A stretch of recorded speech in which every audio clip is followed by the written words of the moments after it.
एक दिन की बात है, ठंड का समय था, घना कोहरा छाया था। सारे लोग जल्दी कार्यालय का काम खत्म करके घर की तरफ निकल रहे थे। नाना जी उस समय के बड़े अधिकारियों में से एक थे। वे उस समय के उच्च वर्ग के लोगों में एक अमीन का काम करते थे।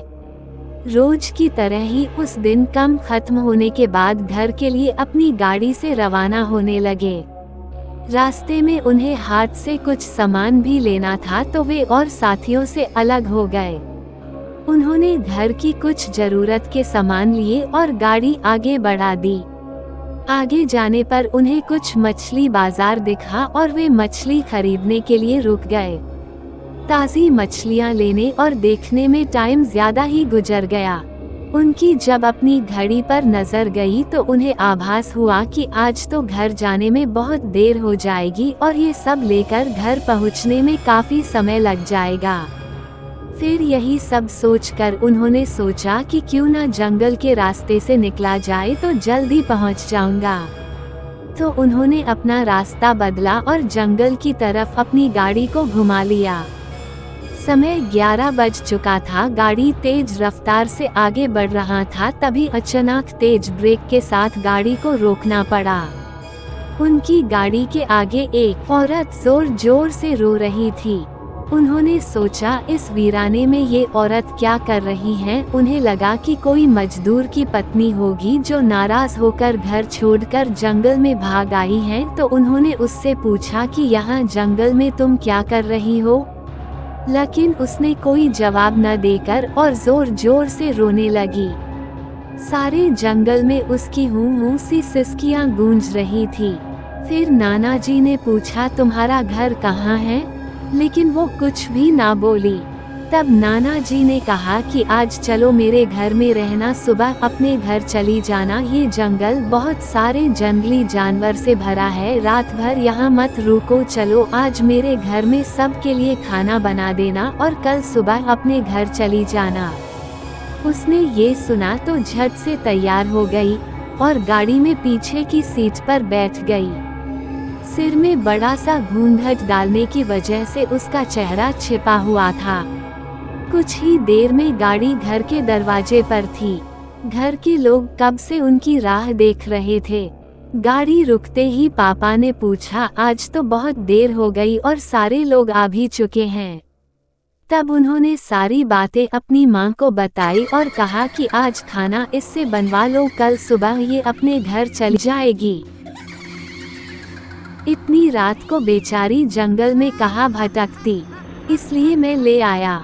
पर पापा को कुछ संदेह हो रहा था कि कहीं चोर तो नहीं है, रात को सोने के बाद या खाना बनाते समय कहीं घर के सामान ही चुरा कर ना ले जाए।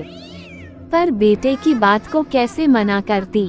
उन्होंने उस औरत को कहा, देखो आज तो मैं रख ले रही हूँ, लेकिन कल सुबह होते ही यहाँ से चली जाना और जाओ रसोई में ये सामान उठाकर ले जाओ और खाना बना दो। उसने फिर से जवाब नहीं दिया, बस हूँ की आवाज बाहर आई और वो सारा सामान लेकर माँ के पीछे बहुत दूर चल दी। रसोई में सारा सामान रखवाकर माताजी ने उसे खाना जल्दी बनाने की सख्त हिदायत दी और वहाँ से चली गई। लेकिन उनका मन कुछ परेशान सा था। फिर 10 मिनट में रसोई में उसे देखने चली गई कि वो क्या कर रही है और उसका चेहरा भी देखना चाहती थी। लेकिन वहाँ पहुँची तो देखा कि वो मछलियों का थैला निकाल रही थी।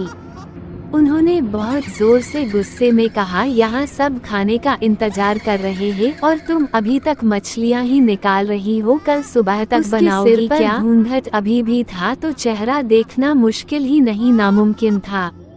उन्होंने उससे कहा, तुम जल्दी से खाने की तैयारी करो, मैं आग सुलगा देती हूँ, काम जल्दी हो जाएगा।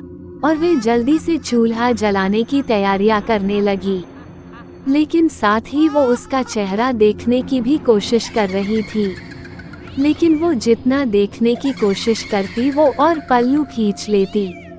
अंत में हार कर वे बोली, देखो मैंने आग सुलगा दिया है, अब आगे सारा काम कर लो, कुछ जरूरत हो तो बुला लेना। लेकिन वो फिर कुछ नहीं बोली। अब उन्हें लगा कि यहाँ से जाने में ही ठीक है। वरना मेरा भी समय खराब होगा और हो सकता है अनजान लोगों से डर रही हो।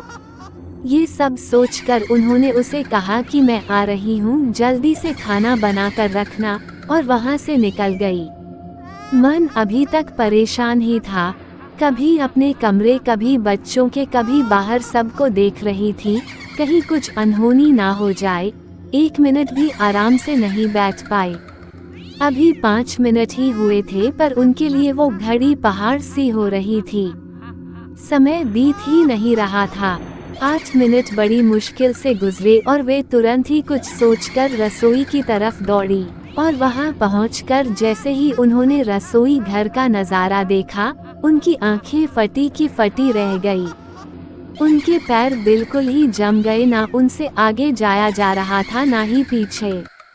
उनके हृदय की धड़कनें रुक रही थी।